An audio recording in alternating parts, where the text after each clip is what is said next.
Hello मेरे प्रिय विद्यार्थियों, मैं रुद्र प्रताप सिंह आप सभी का स्वागत करता हूं आपका अपना platform MCQ and engineers hub में।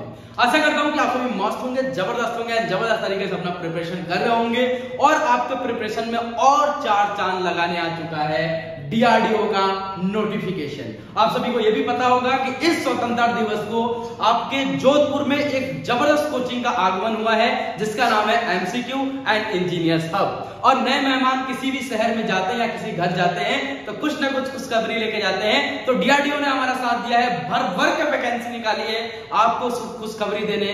हम सभी यहाँ पे आ चुके हैं और आपका साथ देने भी आ चुके हैं। तो आइए स्टार्ट करते हैं। सारे नोटिफिकेशन को काफी डिटेल वे से मैं समझाऊंगा, हर एक चीज को बहुत ही जबरदस्त लेवल से एक सरल लैंग्वेज में आपको समझाऊंगा जिससे आपको हर एक चीज क्लियर होने वाला है। इसमें क्या क्या नोटिफिकेशन है, क्या क्या क्राइटेरिया है, कैसे अप्लाई कर सकते हैं, कब से अप्लाई कर सकते हैं, कैसा एग्जाम होगा, किस तरीके के क्वेश्चंस रहेंगे, कितने क्वेश्चंस रहेंगे, क्या टाइमिंग रहेगा, हर एक चीज आपको इस वीडियो में, इस लेक्चर्स में आपको देखने को मिलने वाला है। तो जरा आइए फटाफट से स्क्रीन पर नजर डालते हैं और डीआरडीओ का मतलब पहले समझते हैं। यहाँ सेक्टर 10 है, इसका क्या मतलब होता है, हर एक चीज यहाँ पे मैं बात करने वाला हूँ इस वीडियो में। और प्लीज यार वीडियो अगर पसंद आता है तो चैनल को सब्सक्राइब करना ना भूलना, क्योंकि सारे नोटिफिकेशन डीआरडीओ के सारे नोटिफिकेशन यहाँ पे आपको मिलेंगे। उसके साथ साथ अगर आप गेट, ईएससी, एसएससी या एएन या जेईएन की भी तैयारी कर रहे हैं उसके साथ नोटिफिकेशन यहाँ पे मिलेंगे। काफी सारे लेक्चर्स हमारे देखने को मिलेंगे। इंजीनियरिंग से रिलेटेड जितने भी आपके टेक्निकल एग्जाम होंगे सारे लेक्चर्स यहाँ पे अवेलेबल कराए जाएंगे इस चैनल पे। तो चैनल को सब्सक्राइब करना तो भूलना ही मत। तो आओ देखो यार यहाँ पे DRDO, what is the meaning of A DRDO. DRDO होता क्या है?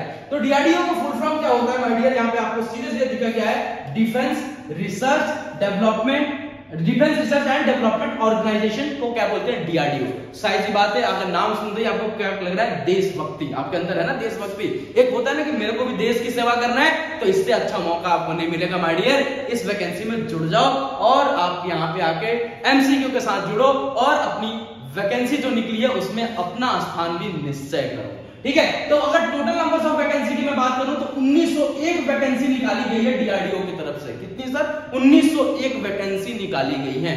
यानी वैकेंसी की कमी नहीं है। जो इतने दिनों से चल रहा था ना रोजगार दो हैशटैग रोजगार, हम बेरोजगार हो गए, तो भैया वैकेंसी आ चुकी है, अब बारी आपकी है। मांग आपने की है, पूर्ति कर दी गई है, अब इसमें आपको बहाली लेना है, अपना स्थान 1901 में बनाना है। तो एमसीक्यू के साथ आपको जुड़ना पड़ेगा, जबरदस्त लेवल से तैयारी भी करनी पड़ेगी। हर एक चीज का नोटिफिकेशन आपको यहाँ पे देने वाला हूं। तो 1901 टोटल नंबर्स ऑफ वैकेंसी की बात करूं मैं तो 1901 माय डियर वैकेंसी निकाली गई है, 1901 वैकेंसी निकाली गई है, ध्यान समझते रहना। अब बात आती है यहाँ पे septum 10। What is the meaning of septum 10?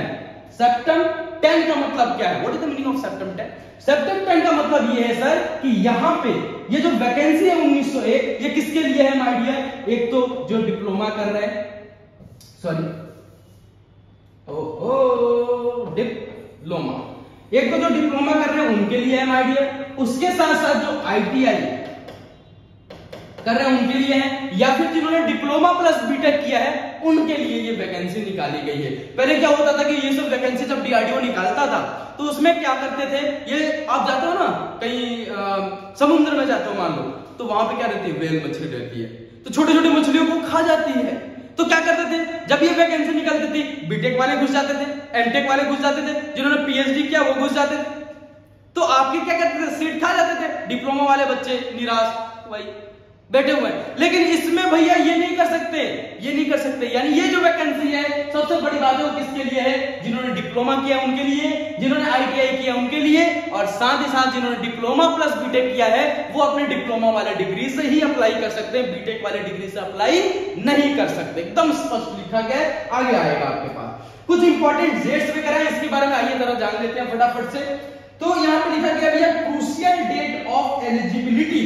Crucial date of eligibility, what is the meaning of crucial date of eligibility? ये क्या है भैया? 23 सितंबर 2022। अब समझना क्रूशियल डेट ऑफ एलिजिबिलिटी का क्या मतलब होता है। जैसे कोई भी एग्जाम निकलता है तो उस एग्जाम में अप्लाई करने का एक एज लिमिट होती है, समझिए। जैसे मान लो मेरा एज 18 है, आपका एज 28 है, तो 18 साल का मैं कब होऊंगा, कौन से डेट से देखा जाएगा? उसका क्रिटिकल पॉइंट क्या है? 23 सितंबर 2022। समझ गए? इस डेट से मैं 18 साल का होना चाहिए, और 28 साल अगर लास्ट डेट है तो इस डेट से मेरे को 28 साल से नीचे होना ही चाहिए। This is the meaning of a crucial date of eligibility. समझ में आया? Okay my dear. चलो, opening date for online application, यानी आप इस एप्लीकेशन को कब से भर सकते हैं, कब से ये ओपन होगा? 3 सितंबर 2022। 3 सितंबर 2022 से डीआरडीओ के वेबसाइट्स पे इस एप्लीकेशन पे जाके आप भर सकते हो। समझ गए? समझ में आ गया? अभी आप डीआरडीओ की वेबसाइट पे जाओगे, इसके बारे में कुछ ज्यादा आपको नोटिफिकेशन माय डियर नहीं देखने को मिलेगा, ठीक है? लेकिन 3 सितंबर से आप इसको जाके अप्लाई कर सकते हैं। उसके बाद बात करें closing date for submission of application. Last date कब का है? 23 सितंबर 2022 को क्या हो जाएगा? एक्सपायर हो जाएगा। इट मींस एक्सपायर, जैसे आपका नेट की वैलिडिटी एक्सपायर होती है ना, वैसे ही एक्सपायर हो जाएगा। तो इससे पहले आपको अप्लाई कर ही देना है। 3 को स्टार्ट होगा, सिंपल लैंग्वेज फिर से बता रहा हूं, साधारण लैंग्वेज में 3 सितंबर से स्टार्ट होगा, 3 और 23 सितंबर को इसकी एलिजिबिलिटी खत्म हो जाएगी। तो इसके बीच में आपको जाके कभी भी आप एप्लीकेशन फॉर्म भर सकते हो, ठीक है? उसके बाद बात करूं tentative date of tier 1। Tier 1, what is the meaning of tier 1? ये जो आपका डीआरडीओ नोटिफिकेशन निकालता है, इसके 2 टर्म में एग्जाम होते हैं, एक तो टायर 1, एक टायर 2। टायर 1 में आपकी टायर 1 के द्वारा आपकी स्क्रीनिंग होती है, टायर 2 आपका डिसाइड करता है आपका कट ऑफ कितना जाएगा, आपकी जो सिलेक्शन होने के चांसेस जो हैं वो टायर 2 से ज्यादा होती है। तो टायर 1 में स्क्रीनिंग होता है, टायर 2 में आपका सिलेक्शन डिसाइड करता है टायर 2। ओके माय डियर, चलो ठीक है। तो ये तो कुछ इंपॉर्टेंट डेट्स वगैरह हो गए, डीआरडीओ क्या होता है, सेक्टर 10 क्या होता है, इसके बारे में आपको मैंने जानकारी दे दी, ठीक है? अब चलिए थोड़ा आगे चलते हैं जी। ओके सर, आइए देखिए, अब जरा चलते हैं सेक्शन 1। अब सेक्शन 1 देखिए, यहां पे सीनियर टेक्निकल असिस्टेंट बी के लिए ये निकाला गया है, ग्रुप बी के लिए है ना? तो इसमें 2 तरीके के हैं, एक ग्रुप सी और एक ग्रुप बी, है ना? ग्रुप बी वाले में डिप्लोमा जो होल्डर है वो, या बीएससी जिन्होंने किया वो, और ग्रुप सी वाले में आईटीआई जिन्होंने किया उनके लिए है, ठीक है? तो अपन ग्रुप बी के पहले बात कर लेते हैं। अगर मैं भैया पे स्केल की बात करूं, इंपॉर्टेंट है ये ना भैया, रुपया कितना मिलेगा, पैसा आओगे, रुपया कितना मिलेगा? तो पे स्केल की अगर मैं बात करूं तो यहाँ पे पे स्केल कितना बताई गई है, देखिए यहाँ पे डार्क कर दिया मैंने, 35,400 से लेके 1,12,400 तक का पे स्केल रहेगा। समझ में आ गया? इसमें लेवल है 1 है, जैसे मान लो ये स्टेट से, ये स्टेट से, इसके ऊपर स्टेट से, तो ये level 1, level 2, level 3, level 4, level 5। समझ रहे हो मेरी बात को?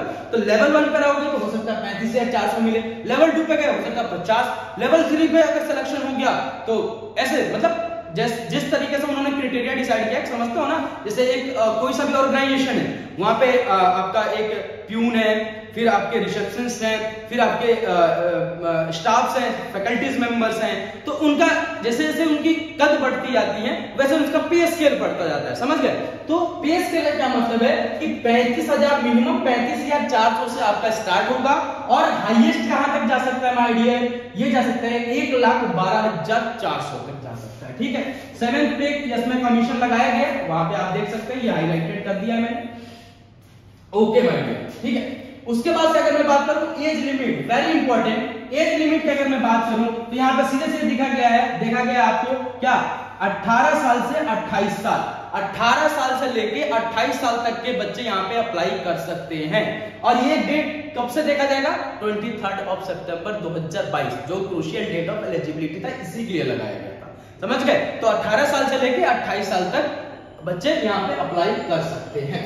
अब बात करते हैं एसेंशियल क्वालिफिकेशंस रिक्वायरमेंट, क्या क्या आपका रिक्वायरमेंट रहेगा, कौन कौन अप्लाई कर सकता है? तो यहाँ सब अच्छे शब्दों में लिखा गया है, बैचलर डिग्री इन साइंस, जिनके पास बैचलर डिग्री, जिन्होंने बीएससी किया है वो अप्लाई कर सकते हैं। डिप्लोमा इन इंजीनियरिंग, जिन्होंने डिप्लोमा किया है वो अप्लाई कर सकते हैं। किसके लिए भैया? ग्रुप बी, है ना? ये सीनियर टेक्निकल असिस्टेंट्स की बात कर रहा हूं मैं, वो अप्लाई कर सकते हैं। टेक्नोलॉजी और कंप्यूटर साइंस से allied subjects recognised by the all India, थोड़ा सा मिटा देता हूं, all India council for a technical education in a required discipline. समझ में आ गया? ये लोग अप्लाई कर सकते हैं। अब कौन कौन अप्लाई नहीं कर सकता वो भी बताया गया, यहाँ पे देखिए, बीटेक वाले नहीं कर सकते हैं, बी जिन्होंने किया है ना, बीटेक या फिर बी डिग्री जिन्होंने किया वो नहीं कर सकते, है ना? या एमएससी जिन्होंने किया वो नहीं कर सकते, विज जिन्होंने किया वो नहीं कर सकते, बीआईजेड यहाँ पे लिखा हुआ है। ये लोग, ये वाले डिग्री वाले जितने भी हायर क्वालिफिकेशन के डिग्री जिन्होंने पीएचडी वगैरह किया है वो लोग अप्लाई नहीं कर सकते हैं। एक और यहाँ पे बहुत ही शानदार नोटिफिकेशन निकाला गया है, बीएससी कैंडिडेट है read the required subject for क्या बोला गया है, BSc candidate must have read the required subject for at least 2 year in course of BSc program। जैसे मान लो आपने एग्रीकल्चर से बीएससी किया है तो एग्रीकल्चर को एटलीस्ट 2 ईयर आपको पढ़ाया जाना चाहिए। समझ रहे हो आप मेरी बात क्या बोल रहा हूं? जैसे मान लो ऑटोमोबाइल से आपने बीएससी किया है तो ऑटोमोबाइल सब्जेक्ट को आपके 2 साल कम से कम पढ़ाया जाना चाहिए आपके जो बीएससी का कोर्स है उसमें।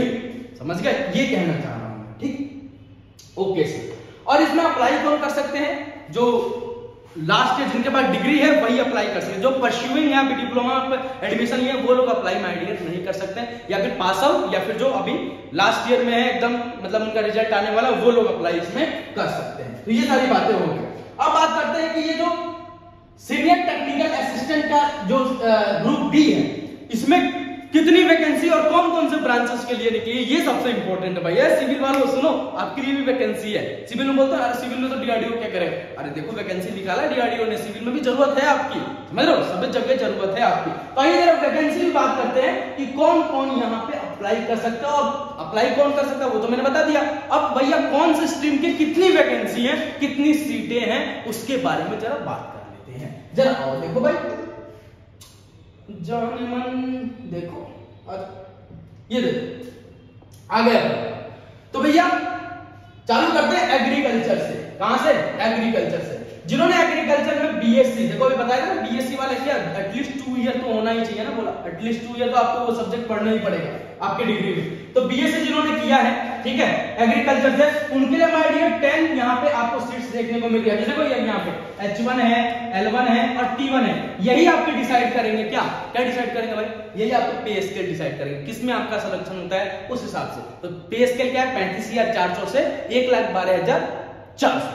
ठीक, ये ऑटोमोबाइल इंजीनियरिंग। अरे भैया देखो भाई 15 वैकेंसी आपके लिए निकाली गई है ऑटोमोबाइल इंजीनियरिंग से जिन्होंने क्या क्या डिप्लोमा इन ऑटोमोबाइल किया है, या मैकेनिकल इंजीनियरिंग से जिन्होंने ऑटोमोबाइल जिन्होंने पढ़ा है ना, मैकेनिकल इंजीनियर से डिप्लोमा करा उसमें भी उन्होंने क्या किया, mechanical engineering automobile recognised by the AICTE।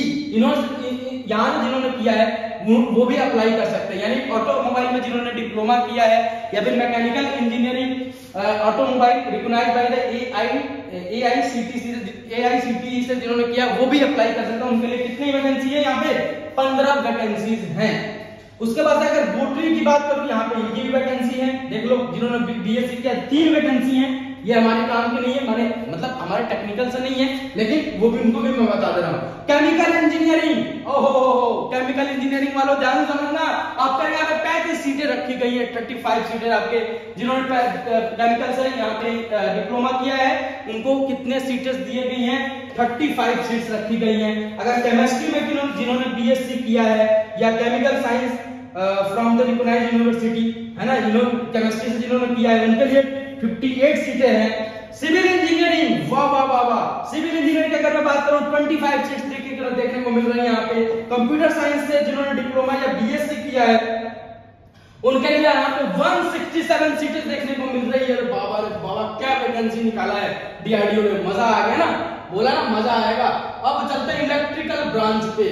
Electrical and electronics engineering से जिन्होंने डिप्लोमा किया है 70 सीटें देखने को मिल रही है। और इलेक्ट्रिकल वाला ध्यान से सुनना, अभी इतने पे खत्म नहीं हो रहा है, आपकी सबसे बड़ा अचीवमेंट सीटें यहाँ पे लेके आए हो, बहुत बड़ी वैकेंसी है इलेक्ट्रिकल में। उसके बाद इलेक्ट्रिकल इंजीनियरिंग से जिन्होंने डिप्लोमा किया है 68 सीटें देखने को मिल रही है। एक जिन्होंने my dear electronics and instrumentation से जिन्होंने किया है डिप्लोमा उनके लिए 31 सीटें देखने को मिल रही हैं। इलेक्ट्रॉनिक्स और इलेक्ट्रॉनिक कम्युनिकेशन से जिन्होंने किया है उनके लिए 192 सीटें देखने को मिल रही हैं। उसके बाद इंस्ट्रूमेंटेशन जिन्होंने बीएससी डिग्री अगर किया है, जिन्होंने 2 साल अगर इंस्ट्रूमेंटेशन पढ़ा है यानी उससे डिप्लोमा भी किया है, उनके लिए 17 सीटें आपको देखने को मिल रही हैं। तो इलेक्ट्रिकल कोर ब्रांच का अगर मैं मिला दूंगा तो यहाँ पे 300 प्लस सीटें देखने को मिल रही है माय डियर। 300 प्लस सीटें, बहुत ही बड़ी यहाँ पे आपका वैकेंसी देखने को मिल रहा है इलेक्ट्रिकल ब्रांचेस को। अगर सारी ब्रांचेस को इलेक्ट्रिकल में मिलाया जाए तो ठीक है माय डियर। उसके बाद से चलते हैं, क्योंकि यहाँ पे कॉमन सब्जेक्ट रहने वाला है इसलिए मैं बोल रहा हूँ, ठीक है माय डियर। लाइब्रेरी साइंस से भी जिन्होंने किया वो भी देख सकते हैं, मैथमेटिक्स से जिन्होंने बीएससी किया वो भी देख सकते हैं माय डियर। 13 सीटें देखने को। मैकेनिकल इंजीनियरिंग, मैकेनिकल जो बोलते हैं मैकेनिकल से कर लिया जिंदगी बर्बाद हो गया।